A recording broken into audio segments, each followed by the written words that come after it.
Good evening, dear compatriots. This is already our second broadcast, and during this broadcast, a significant volume has accumulated regarding an important event. Now, as you know, the Security Summit is taking place in Munich, a very important summit indeed. The Prime Minister of the Republic of Armenia, Nikol Pashinyan, is also there, along with Armenia's Minister of Defense, Suren Papikyan. Even the Chief of the General Staff of Armenia, at the invitation of his German counterpart, has already had numerous important meetings in Munich. We will talk about them as well as discuss an important international event. Currently, the world's attention is focused on Ukraine and the Russian-Ukrainian war. In other words, in recent years, attention has mainly been focused on this issue. But, especially in recent days, the intense focus and scrutiny on this particular issue in the media and public discourse has increased, as there have been several statements by Trump that have created quite a mixed and even somewhat unpleasant impression among many countries, particularly European countries, and international observers. Now, new statements from United States officials present a completely opposite picture, meaning it was such an interesting statement, and even a good one, which excludes Trump's previous statement. We will discuss this in detail and talk about who made such a statement regarding Ukraine and why.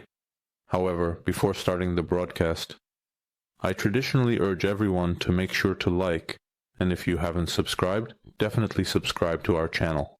We also ask you to support the channel in terms of likes and subscriptions in English as well as comments. There are some shortcomings in the translation of the English language by artificial intelligence, especially in mispronouncing people's names, place names, and often confusing punctuation, like where a sentence ends or begins, making it unclear.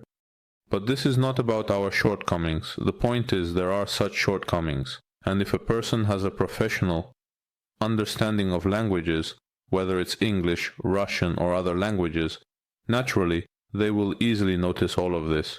However, considering that artificial intelligence is developing very rapidly, we hope that these mistakes will also be corrected quickly, and in the future we will have better translations, although even now the translation is quite adequate. Due to the quality analysis, I believe they have a place on our channel, despite small shortcomings, as I mentioned. Please be forgiving of the minor flaws. Like, subscribe, and comment, as all of this is what we are now trying to achieve through English broadcasts as well. I believe it brings significant benefits to Armenia. In these complex informational conditions, this translation is also very useful for our diaspora. We are starting our broadcast, as I already mentioned. Very interesting and important meetings have taken place in Munich. The Prime Minister of the Republic of Armenia, Nikol Pashinyan, met with the former Secretary General of NATO, with Rasmussen, as well as with Antonio Costa, the President of the European Council. Nikol Pashinyan discussed important issues related to the region, as well as the Armenian-Azerbaijani settlement process. Naturally, for Armenia, the most important topic now is the establishment of peace between Armenia and Azerbaijan. And this issue is always on the agenda, as we also know that for Armenia, it is now becoming an agenda item. The relationship between Armenia and the European Union, which is naturally also very important, has been the subject of interesting meetings, including those held by Armenia's Defense Minister Suren Papikyan with various partners. For example, with the Defense Minister of Italy. I highlight this because we are aware that there are quite close military relations between Azerbaijan and Italy. Recently, Armenia has also been trying to activate military relations with Italy. If I'm not mistaken, a meeting took place between the defense minister and the Italian ambassador. They probably agreed on this meeting, and there were also other meetings with the Italian side, which we have previously discussed in our broadcasts. It's very good that Armenia is now trying to be active in this matter as well. Besides that, Suren Papikyan has met with the defense ministers of Sweden, Luxembourg, and Belgium. It is very important that such meetings have taken place. Naturally, the Armenian side is trying to deepen relations with these countries. and if there are no military technical relations offered to establish them, as I already mentioned, the Chief of the General Staff of Armenia is also in Germany at the invitation of his German counterpart. A very important meeting also took place in Munich and Kiev between the head of the Foreign Relations Committee of the National Assembly of Armenia and the Speaker of the Ukrainian Rada. I believe that Armenian-Ukrainian relations should also be developed, and this is a very important visit and meeting. Additionally, I think it is important to mention that today a video call took place between Shahin Mustafa and the Deputy Prime Minister of the Republic of Armenia, Mer Grigorian. They discussed border issues, matters related to border delimitation and security, and agreed on a subsequent meeting, which will be announced later. I also believe that it is very important for such meetings to take place through online discussions. And it is indeed crucial that this process between Azerbaijan and Armenia continues on Armenia's part. Mainly, that's it. But it is also possible to talk about the fact that the Russian Foreign Ministry spokesperson Maria Zakharova announced today that the interests of Iran and Russia almost coincide regarding the unblocking of transport communications. Meanwhile, Iran's ambassador seemed to assert the exact opposite a few days ago, claiming that there are disagreements with Russia and that Iran's position remains unchanged. The only difference, according to Zakharova, is that Russia is a member of the Trilateral Commission, whereas Iran is not. Naturally, we know that such a commission does not function, and Russia very much wants it to. Such a commission to work and for Russia to engage in discussions on how the unblocking of transport communications should proceed. But I must again note that in Iranian Armenia, Iran's ambassador seemed to be speaking about the exact opposite. This was mainly concerning Armenia. I think the important thing now is to move on to international issues, mainly around Ukraine. These issues, as I already mentioned, let's start with the fact that the Russian Invisible, according to Ukrainian information, has struck the Chernobyl nuclear power plant today. Fortunately, the reactor has not been seriously damaged, although there are quite serious damages there. But the radiation level is still normal and, there seems to be no danger, although the Russian side. At the level of Peskov, it is denied that such a strike was carried out by the Russian side towards the Chernobyl nuclear power plant. There is also interesting information about meetings and statements from the United States Secretary of State Marco Rubio. Nevertheless, he reached Munich and has already had a meeting there. They discussed mainly issues related to the Middle East with the Turkish foreign minister. Questions? In addition, Emmanuel Macron made an interesting statement regarding Ukraine. According to the words of the President of France, the population of Ukraine should be led by the President of Ukraine, Volodymyr Zelensky, who should lead them. Moreover, he clearly stated that Europe should support Ukraine. According to him, Europe should be responsible for regional security issues. As for Donald Trump's statement, he mentioned something somewhere. He agreed with Donald Trump that the European Union and Europe should bear greater responsibility for Ukraine's security issues. Interestingly, officials from the United States, including the Secretary of Defense, who actually ruled out the possibility of Ukraine returning to its 2014 borders, as well as the President's Special Representative John Cole, have discussed Ukraine. In fact, the question of joining NATO arose.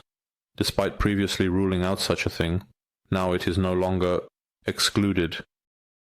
True, one might find contradictions in all of this, but they say that if the Russian Federation court, if it does not stop this war, does not try to stop it, this war will not accommodate Trump's actions, then it is possible that the shocking membership of Anatolia will be discussed, as well as the restoration of territorial integrity to the pre-2014 boundaries, which was a matter of territorial integrity in Birakan. The issue will be discussed, and it has even gone deep into the United States Vice President J.D. Vance, and he has declared that even the United States might send troops to Ukraine.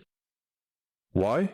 These statements are being made, which clearly say, to celebrate Trump's statement, remember to celebrate, he was saying that he practically ruled out the return of the territories that Russia had captured, also ruled out Ukraine's membership in NATO and the presence of American troops in Ukraine. Now they have made the exact opposite statement.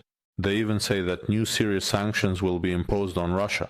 If Russia does not try to make concessions and does not cooperate in stopping the war, I think the criticism from the European Union was quite serious.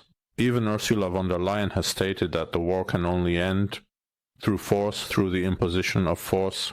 Naturally, she meant Ukrainian. The force with the help of the West, which will be imposed on Russia, is what I understand she meant.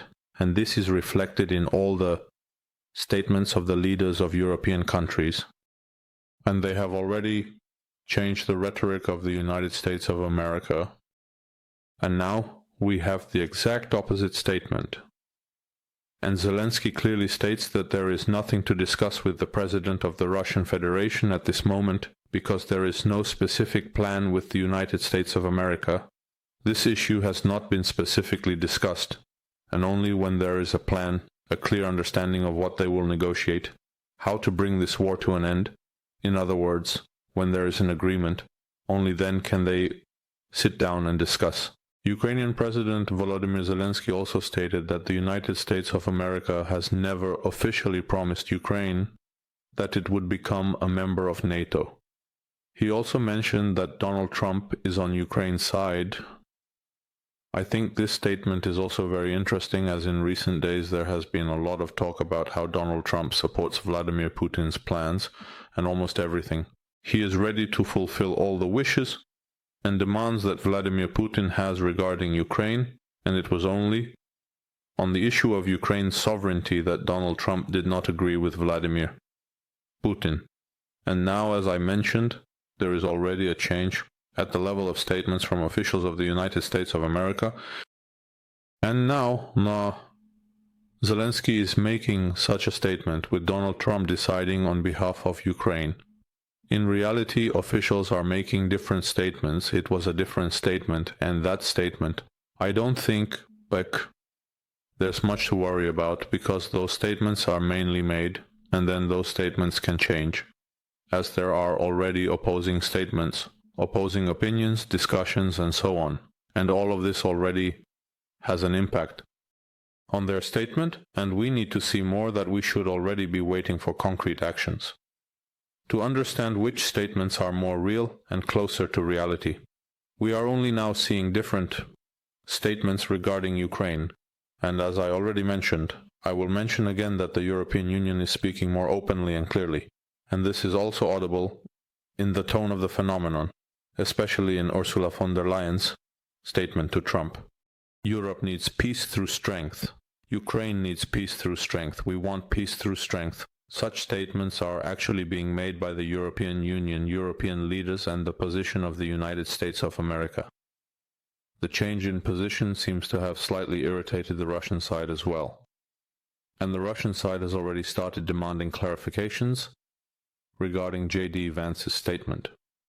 Both the Russian and American sides are concerned about the potential military presence in Ukraine, as well as the military implications for Moscow. Regarding the pressure levers, a similar statement was also made by Jane Smith. Now, Russia is actually demanding clarification from the United States about that statement.